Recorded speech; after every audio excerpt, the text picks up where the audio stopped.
जय भीम साथियों, जय भीम, नमस्कार।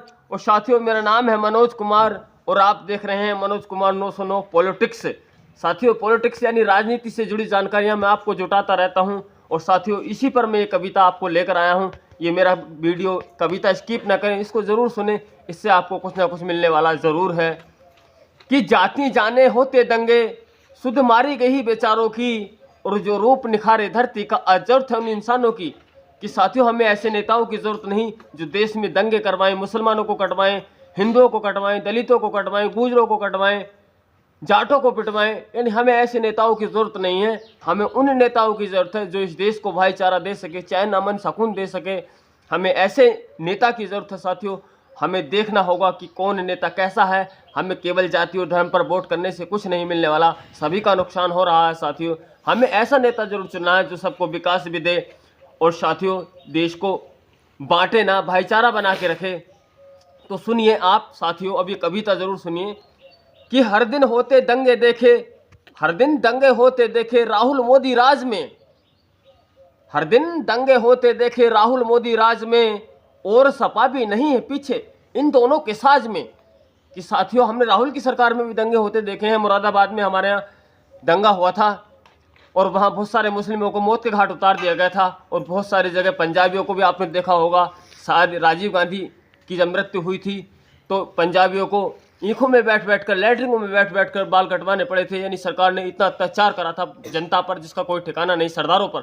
तो ऐसी सरकारों से हमें जागरूक और सजग रहना चाहिए। यानी हमें इनसे होशियार रहना चाहिए। कुछ लोग तो कह रहे हैं कि राहुल अब संविधान बचा रहे हैं, ये घंटा भी नहीं बचा रहे, हमारे लोगों को मूर्ख बना रहे हैं और उनको मुस्लिमों पर अत्याचार करा रहे हैं दिन दूना प्रतिदिन।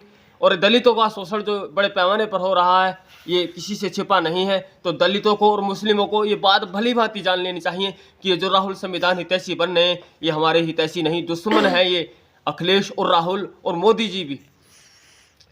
कि हर दिन दंगे होते देखे राहुल मोदी राज में, और सपा भी नहीं है पीछे इन दोनों के साज में। कि साथियों, सपा की सरकार में भी मुजफ्फरनगर कैराना दंगा हुआ, जाने कितने सारे ऐसे दंगे हुए जो लोगों को अपनी जानें गंवानी पड़ी। ये हमारे देश के नागरिक ही हैं, भले ही हिंदू मुस्लिम सिख ईसाई हैं, सबसे पहले हमारे लिए एक इंसान है। कि जी चाहे चल जाती गोली, जी चाहे चल जाती गोली, नहीं कमी कोई गाज में, और गुंडे पलते हैं हर दिन इन तीनों के राज में।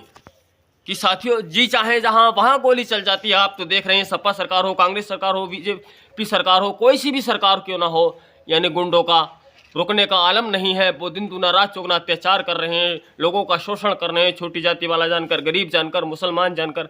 यानी कुल मिलाकर ऐसी सत्ता को हमें उखेड़ देना चाहिए था 24 में ही, मगर हमने बहुत बड़ी गलती की है। हम जो राहुल वक्त, मोदी वक्त, अखिलेश वक्त बने बैठे हैं, ये हमारे लिए कुछ करने वाले नहीं हैं। कि साथियों, इन तीनों का राज ऐसा है, कहीं भी गोली चल जाती है। आप वर्तमान में भी देख रहे होंगे, कांग्रेस की सरकार में देखा होगा, सपा सरकार में देखा होगा, यानी गुंडों का बोलवाला रहता है। कि बादे झूठे प्रलोभन भी, बादे झूठे प्रलोभन भी इन तीनों के राज में, और नहीं सुरक्षित नर और नारी, कहता हूं ये आज में। कि साथियों, आज कोई नर नारी सुरक्षित नहीं है, कोई बहन बेटी सुरक्षित नहीं है, कोई भाई सुरक्षित नहीं है। जिसको छोटी जाति का मानते हैं, जिसको मुसलमान मानते हैं, उन पर संकट के बादल मंडरा रहे हैं। मगर ये राहुल कांग्रेस, ये राहुल मोदी, ये राहुल और अखिलेश कुछ बोलने को तैयार नहीं है। केवल बोल रहे हैं तो बहन जी या चंद्रशेखर जी बोल रहे हैं। इन्हें मुसलमानों को जाग जाना चाहिए, इन्हें सुध आ जानी चाहिए, इन्हें दिमाग आ जाना चाहिए कि राहुल ने हमारे लिए क्या करा, क्या अखिलेश ने हमारे लिए करा है। अखिलेश की सरकार में सबसे ज़्यादा मुकदमे मुसलमानों को झेलने पड़े, सबसे ज़्यादा शोषण दलितों को झेलना पड़ा। ऐसे ही राहुल की सरकार में साथियों, राहुल की सरकार में भी हमारे मुरादाबाद में बहुत सारे लोगों की जानें गई थी। नमाज पढ़ते इस वक्त वो राहुल का ही राज था, जिसको अपना हितैषी समझ रहे हैं मुस्लिम। ये बहुत बड़ी भूल कर रहे हैं। अगर ऐसी ही भूल करते रहे हम लोग, इन लोगों को मजबूती देते रहे। यहाँ इस देश में साथियों एक चीज़ और बताऊँगा, बहुत बड़ी विडंबना मीडिया की है। ये मीडिया जो है दलाल मीडिया है।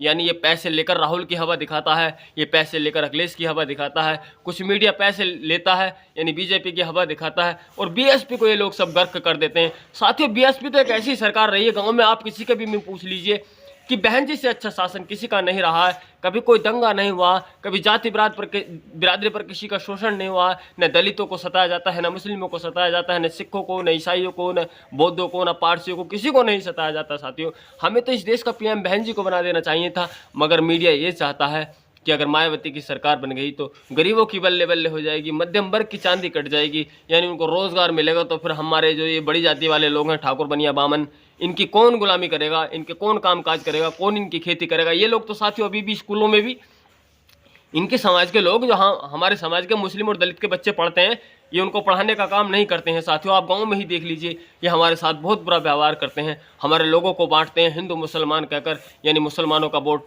कांग्रेस पर गिरवा देते हैं और हिंदुओं का वोट यानी हमारे एससी दलित समाज का वोट यानी बीजेपी पर गिरवा देते हैं। वो लोग गिरते हैं जिनको ज्ञान नहीं है, जिनको शुद्ध नहीं है। साथियों, इन्होंने हिंदू मुसलमान लड़ाने के अलावा कोई काम नहीं किया है। बाकी तो इन्होंने सबको बेरोजगारी, परेशानी, महंगाई दुनिया भर की देकर साथियों इस देश की जनता का नुकसान घना किया है।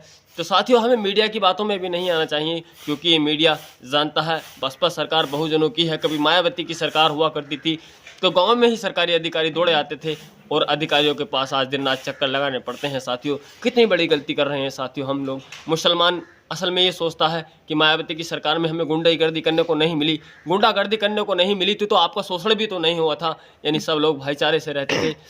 खासकर मैं मुसलमानों से और दलितों से ही रिक्वेस्ट करना चाहता हूँ कि हे मेरे देश के नागरिकों, इस भावना को आप दिल से निकाल दीजिए। अगर अपनी लाज रखना चाहते हैं, अपने बच्चों का भविष्य चाहते हैं, अपना भविष्य चाहते हैं, तो आप देखिए यानी बहराइच में कितने लोगों को संकटों का सामना करना पड़ रहा है। ऐसे ही साथियों, कैराना में जब अखिलेश की सरकार थी तो बहुत सारे लोगों को घर से बेघर होना पड़ा था। साथियों, आगे की बातें ज़्यादा लंबी न करके मैं वीडियो यहीं समाप्त करना चाहता हूं साथियों।